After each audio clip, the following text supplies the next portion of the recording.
First ಇಲ್ಲಿ ಎಲ್ಲ ಬಂದಿರೋರಿಗೂ ತುಂಬ ಧನ್ಯವಾದಗಳು. ಅದೇ ಥರ ರೂಪೇಶ್ ಶೆಟ್ಟಿ ನಾನು ಬಿಗ್ ಬಾಸಲ್ಲಿ ಏನು ಮಗನಾಗಿ ನೋಡಿದ್ದೆ ಈಗಲೂ ಹಾಗೆ ನೋಡ್ತಾ ಇದ್ದೀನಿ.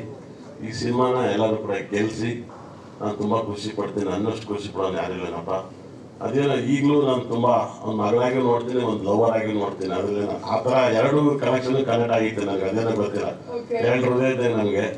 ಅದೇ ಥರ ನಮ್ಮ ರೂಪೇಶ್ ರಾಜ್ ನಮ್ಮ 3 ಜನ ತುಂಬ ಚೆನ್ನಾಗಿತ್ತು. ಆ 3 ಜನದಿಂದ ಇಲ್ಲಿ ಕರ್ಕೊಂಡ್ಬಂದು ನಾನು ಹೆಂಡತಿ ಹತ್ರ ಬಟ್ಟೆ ನಿಲ್ಲಿಸಿದ್ದೆ. ಈ ಬಿಗ್ ಬಾಸಿಗೆ ತುಂಬ ಥ್ಯಾಂಕ್ಸ್ ಹೇಳ್ತೀನಿ. ನಮ್ಮ 3 ಜನ ಬಿಗ್ ಬಾಸಲ್ಲಿ ನಮಗೆ ಪರಿಚಯ ಮಾಡಿಸ್ಕೊಟ್ಟಿದ್ದಾರೆ. ಇಬ್ಬರು ಒಳ್ಳೆ 3 ಜನ ಒಳ್ಳೆ ಫ್ರೆಂಡ್ ಆಗಿದ್ದೀವಿ, ಮಗನಾಗಿದ್ದೀವಿ, ಫ್ರೆಂಡ್ ಆಗಿದ್ವಿ. ನಮ್ಮ ಮಿಸ್ಸಸ್ ಚೆನ್ನಾಗಿ ಮಾತಾಡ್ತಾರೆ ನನಗಿಂತ. ಹೌದಾ? ಆಯ್ತು ಮೇಡಮ್, ಹೇಳಿ ಯಾವಾಗ ಲವ್ ಆಯ್ತು, ಯಾವಾಗ ಶುರು ಆಯ್ತು? ಮದ್ವೆ ಆದ್ಮೇಲೆ ಲವ್ ಆಯ್ತಾ, ಮದ್ವೆಗೆ ಮುಂಚೆ ಲವ್ ಆಯ್ತಾ, ಹೆಂಗೆ? ಸರ್ ಏನು ಹೇಳ್ಕೊಡ್ತಾ ಇದ್ರ? ನಾನೇ ಹೇಳ್ತೀನಿ, ಅದೇನಾರು ಹೇಳಿ. ಹೇಳ್ಬೇಕಲ್ಲ. ನಾನು ಇರೋ ಸತ್ಯ ಹೇಳ್ತೀನಿ, ಯಾರು ತಪ್ಪು ತಿಳ್ಕೊಬೇಡಿ. ಹಾಗಾಗಿ ಒಳ್ಳೇದಾಯ್ತು, ಯಾರೊಬ್ರು ಇರ್ಬೇಕು ವಿರೋಧ ಪಕ್ಷದವರು.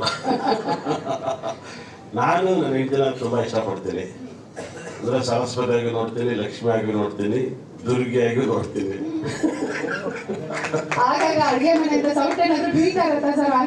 ಇಲ್ಲ, ನಾನು ಮನೆಯಲ್ಲಿ ಏನು ಮಾತಾಡಲ್ಲ, ಅಮ್ಮವರಾಗಿರ್ತೀನಿ. ನನ್ನ ಹೆಂಡತಿನ ನಾನು ಇವತ್ತರೆಗೂ ಸಖತ್ ಲವ್ ಮಾಡಿ ಮದುವೆ ಆಗಿದ್ದೀನಿ. ಆದರೆ ನಾನೊಬ್ಬ ತುಂಬ ಸಂಪಾದನೆ ಮಾಡ್ಬೇಕಂತ ಆಸೆಯಿಂದ ಮಾತಾಡ್ತಿರಲ್ಲ. ಈ ವೇದಿಕೆ ಮೇಲೆ ಪ್ರಾಮಿಸ್ ಮಾಡ್ತೀನಿ, ಈ ಪ್ರಪಂಚದಲ್ಲಿ ಯಾರು ಲವ್ ಮಾಡೋದು ಅಷ್ಟು ಲವ್ ಮಾಡ್ತೀನಿ. ನಿಜವಾಗ್ಲೂ ಬೇಕಾದ್ರೆ ನಮಸ್ಕಾರ ಮಾಡಿ ಹೇಳ್ತೀನಿ, ನಾನು ಅಷ್ಟು ಲವ್ ಮಾಡ್ಬೇಕು ನಮ್ಗೆ ಹೇಳ್ತಾ ಇದ್ದೀನಿ.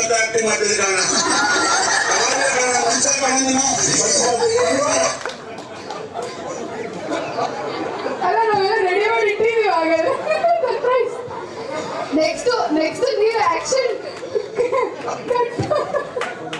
ಡೈರೆಕ್ಷನ್ ಎಲ್ಲ ನೀವು ಆನ್ ಸ್ಕ್ರೀನ್ ಸರ್. ನೀವು ಫೀಲ್ ಏನಾದ್ರೂ ಚೇಂಜ್ ಮಾಡ್ಬಿಟ್ರೆ ಹೆಂಗೆ ನೀವು? ಇಲ್ಲ, ಲವ್ ಫೀಲ್ ಅಲ್ಲಿ ಲವ್ ಫೀಲ್ ಅಲ್ಲಿ ಇದ್ದೀನಿ. ಇಲ್ಲ, ನಾನು ತುಂಬಾ ದಿನ ಆದಂತ ಆಸೆ ಇದೆ. ಅಂದ್ರೆ ಇದು ಹೇಳ್ಕೊಳಕ್ಕೆ ಒಂದು ವೇದಿಕೆ ಸಿಕ್ಕಿರ್ಬೋದನಪ್ಪ. ನಾನು ಹೆಂಡತಿ ಹೇಳ್ಕೊಂಡಿಲ್ಲ, ಹುಚ್ಚು ಪ್ರೀತಿ ನನ್ನ ಹೆಂಡತಿ ಮೇಲೆ, ನನ್ನ ಮಗಳ ಮೇಲೆ. ನನ್ನ ಒಬ್ಬರಿಗೆ ಗೊತ್ತು ಅಷ್ಟು ಲವ್. ಅದೇನೋ ಗೊತ್ತು, ಮುಂಚೆ ಲವ್ ಮಾಡ್ತಿದ್ರು, ಮತ್ತೆ ಗ್ಯಾಪ್ ಆಗಿತ್ತು. ಈಗ ಗ್ಯಾಪ್ ಯಾಕಾಗಿತ್ತು ಅಂದ್ರೆ ಎಲ್ಲರಿಗೂ ಗೋರಿಕಿರಣ್ ಅವ್ರ ವೈಫ್ ಕರೆಕ್ಟಾಗಿ ಹೇಳಿದ್ರು, ಪಿಕ್ಚರ್ ಮಾತ್ರ ಚಂದ ಲವ್ ಅಂತ. ಹಾಗಾಗಿ ನಾವು ತುಂಬಾ ಪಿಕ್ಚರ್ ನೋಡಿ ತುಂಬಾ ಲವ್ ಮಾಡ್ತಾ ಇದ್ದು. ಈಗ ರೂಪೇಶ್ ಶೆಟ್ಟಿ ಪಿಕ್ಚರ್ ಇಂದ ನೋಡಿ ಇನ್ನೂ ಲವ್ ಮಾಡಕ್ ಸ್ಟಾರ್ಟ್ ಮಾಡ್ತೀವಿ. ಖಂಡಿತ ಮಾಡ್ತೀವಿ.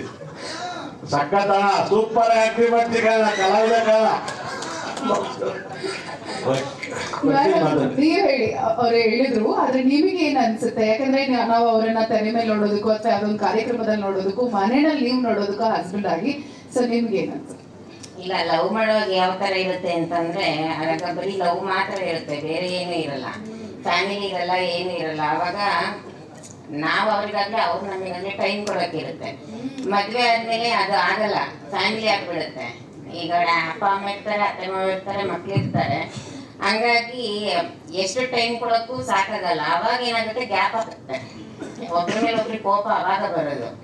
ಅದನ್ನ ಅರ್ಥ ಮಾಡ್ಕೊಂಡವ್ರಿಗೆ ಮನೇಲಿ ಏನೂ ಪ್ರಾಬ್ಲಮ್ ಇರಲ್ಲ. ಇವರು ಕಷ್ಟಪಡ್ತಾರೆ, ಮನೆ ಸಾಗಿಸ್ತಾರೆ, ನಾವು ಅವ್ರಿಂದ ಹೋಗ್ಬೇಕಷ್ಟೇ. ಅದ್ ಬಿಟ್ರೆ ಬೇರೆ ಏನು ಆಪ್ಷನ್ಸೇ ಇರಲ್ಲ. ಪ್ರೀತಿ ಮಾಡಲ್ಲ ಅನ್ನೋದಕ್ಕೆ, ಪ್ರೀತಿ ತೋರ್ಸೋದಕ್ಕೆ ಅವ್ರ ಕೆಲಸ ಮಾಡೋಕ್ಕೂ ಟೈಮ್ ಇರಲ್ಲ, ಪ್ರೀತಿ ತೋರ್ಸೋಕೆ ಎಲ್ಲಿಂದ ಟೈಮ್ ಇರುತ್ತೆ? ದುಡ್ಡು ಎಲ್ಲರೂ ಸಾಕ್ಬೇಕಲ್ವ ಅವರು. ಹಂಗಾಗಿ ನಾವು ಮದುವೆ ಆಗುವಾಗ ಒಂದೇ ಮಾತು ಹೇಳ್ಕೊಂಡಿದ್ದು, ನಾನು ನರ್ಸಾಗಿ ಕೆಲಸ ಮಾಡ್ತಿದ್ದೆ, ನಾನು ಹೆಮ್ಮೆಯಿಂದ ಹೇಳ್ಕೊತಿದ್ದೀನಿ ನಾನು ನರ್ಸ್ ಅಂತ ಅಂದ್ಬಿಟ್ಟು. ಆದ್ರೆ ಅವ್ರಿಗೆ ನಾನು ಲವ್ ಮಾಡ್ತೀನಿ, ಅವ್ರನ್ನ ಲವ್ ಮಾಡ್ತೀನಿ ಅಂತಾನು ಕೇಳಲಿಲ್ಲ, ಡೈರೆಕ್ಟಾಗೆ ಕೇಳಿದ್ರು ಮದುವೆ ಮಾಡ್ಕೋತೀಯಾ ಅಂತ ಅಂದ್ಬಿಟ್ಟು. ನಮ್ಮ ಕೆಲ್ಸದ ಬಗ್ಗೆ ಹೊರಗಡೆ ಕೆಟ್ಟ ಒಪಿನಿಯನ್ ಇದೆ. ನಿಮ್ಮ ಫ್ಯಾಮಿಲಿ ದೊಡ್ಡದು, ನಮ್ದು ಚಿಕ್ಕದು. ಆವಾಗ ಏನಾಗುತ್ತೆ ಅಂತಂದ್ರೆ, ಕೆಟ್ಟದ್ದು ಅಂತಂದಾಗ ಅದು ಕೆಟ್ಟದೇ ಬರುತ್ತೆ, ಒಳ್ಳೇದು ಯಾವಾಗಲೂ ಬರಲ್ಲ. ಒಳ್ಳೇದಕ್ಕೆ ಯಾವತ್ತು ಒಳ್ಳೆತನ ಅನ್ನೋದಿರಲ್ಲ, ಕೆಟ್ಟದಕ್ಕೆ ಜಾಸ್ತಿ ಪ್ರಮೋಷನ್ ಇರುತ್ತೆ. ಹಾಗಾಗಿ ನಾನು ಅವ್ರಿಗೆ ಹೇಳಿದೆ, ನನ್ನ ಪ್ರೊಫೆಷನ್ ಬಗ್ಗೆ, ನನ್ನ ಬಗ್ಗೆ ಗೌರವ ತೋರಿಸಂಗಿದ್ರೆ ಮಾತ್ರ ಇಲ್ಲ ಅಂತ. ಆದ್ರೆ ಅವತ್ತು ಹೇಳಿದ್ರು, ನಾನು ಯಾವತ್ತೂ ನಿನ್ ಕೆಲ್ಸದ ಬಗ್ಗೆ ಆಗ್ಲಿ, ನಿನ್ ಬಗ್ಗೆ ಆಗ್ಲಿ ತಪ್ಪಾಗಿ ಅರ್ಥ ಮಾಡ್ಕೊಳಲ್ಲ ಅಂತ. ಅವತ್ತಿಂದ ಇವತ್ತಿನ ತನಕ ಹಾಗೆ ಇದ್ದಾರೆ ಅವರು. ಹಂಗಾಗಿ ನಾನು ಯಾವತ್ತೂ ಅವ್ರ ಬಗ್ಗೆ ತಪ್ಪಾಗಿ ಹೇಳೋದೇ ಇಲ್ಲ. ಹೇಳಿ ರೀಟೇಕ್ ಬೇಕಾ? ಆದ್ರೆ ಬನ್ನಿ ಮುಂದೆ ಬನ್ನಿ. ಸೊ ಫೈನಲಿ ಇವಾಗ ಹೇಗೆ ಅನಿಸ್ತಾ ಇದೆ after so many years of marriage? ಇಲ್ಲ, ಚೆನ್ನಾಗಿದೆ. ಮಗು ಆಗ ತನಕ ಒಂದ್ ಪ್ರೀತಿ ಇರುತ್ತೆ, ಮಗು ಆದ್ಮೇಲೆ ಇನ್ನೊಂದ್ ಪ್ರೀತಿ ಇರುತ್ತೆ. ಅದು ಎಲ್ಲರಿಗೂ ಹಂಚ್ಬೇಕಾದಾಗ ನಾವು ಅರ್ಥ ಮಾಡ್ಕೊಂಡು ಹಂಚ್ಬೇಕಾಗತ್ತೆ. ಈಗ ಅವ್ರು ತಪ್ಪು ಮಾಡಿದ್ರು ಅಂತ ಅಂದ್ಬಿಟ್ಟು ನಾವು ಅವ್ರನ್ನ ಬೈಯೋದಾಗ್ಲಿ, ಅವ್ರು ತಪ್ಪು ಮಾಡಿದ್ರು ಅಂತ ನಾವು ಬೈಯೋದಕ್ಕಿಂತ ಯಾಕೆ ತಪ್ಪು ಮಾಡಿದ್ರು ಅಂತ ಅರ್ಥ ಮಾಡ್ಕೊಂಡು ಬದುಕೋದ್ರಲ್ಲಿ ಒಂದು ಅರ್ಥ ಇರುತ್ತೆ. ಅಷ್ಟೇ ನಾನು ಎಲ್ಲರಿಗೂ ಹೇಳೋದು. ನಂಗೆ ಗೊತ್ತು ಮ್ಯಾಮ್ ನಿಮ್ಗೆ ಹೆಂಗ್ ಇಷ್ಟು ಸಹನೆ ಇದೆ ಜೀವನದಲ್ಲಿ ಅಂತ. ಈ ನರ್ಸು ಡಾಕ್ಟರ್ಗಳಿಗೆ ಇಷ್ಟು ಲೈಫಲ್ಲಿ ಇಷ್ಟು ಸಹನೆ ಇರೋದು ಯಾಕಂದ್ರೆ ಅಷ್ಟು ಕೇರ್ಫುಲ್ ಆಗಿರ್ಬೇಕು ಪೇಷಂಟ್ಸ್ ಜೊತೆಗೆ, ಅಷ್ಟು ತಾಳ್ಮೆ ಇರಬೇಕು. ಅದೇ ತಾಳ್ಮೆ ನಿಮ್ ಸಂಸಾರವನ್ನ ಕೂಡ ಕಾಪಾಡಿದೆ. ಬಹಳ ಖುಷಿ ಆಯ್ತು ಸರ್. ಏನು ಪ್ರಪೋಸಲ್ ಮಾಡ್ಲಿಲ್ವಂತ ನೀವು? ಮುಂದೆ ಮಾಡ್ತೀನಿ ಮೇಡಮ್. ಹೇಳ್ಬೇಕು, ಬಿಗ್ ಬಾಸ್ ಹೋದಾಗ ಎಲ್ಲರೂ ನನ್ನ ತಪ್ಪಾಗಿ ಅರ್ಥ ಮಾಡ್ಕೊಂಡಿದ್ದಾರೆ. ಹೋಗ್ಲಿಲ್ಲ, ಅವ್ರನ್ನ ತಪ್ಕೊಳ್ಳಿಲ್ಲ, ತುಂಬಾ ದಿವಸ ದೂರ ಇದ್ರಿ ಏನಕ್ಕೆ ಅಂತ ತುಂಬಾ ಜನ ಕೇಳಿದ್ರು. ಎಲ್ಲೋದ್ರೂ ಕೇಳ್ಕೊಂಡು ಹೇಳ್ತಾರೆ ನಿಮ್ಮಿಬ್ರ ಮಧ್ಯೆ ಏನಾದ್ರು ಪ್ರಾಬ್ಲಮ್ ಯಾಕೆ ಅಂತ ಅಂದ್ಬಿಟ್ಟು. ಅದನ್ನ ಹೇಳ್ಬೇಕು. ಇವಾಗ ಒಂದ್ ವೇದಿಕೆ ಸಿಕ್ಕಿದೆ ಹೇಳಕ್ಕೆ.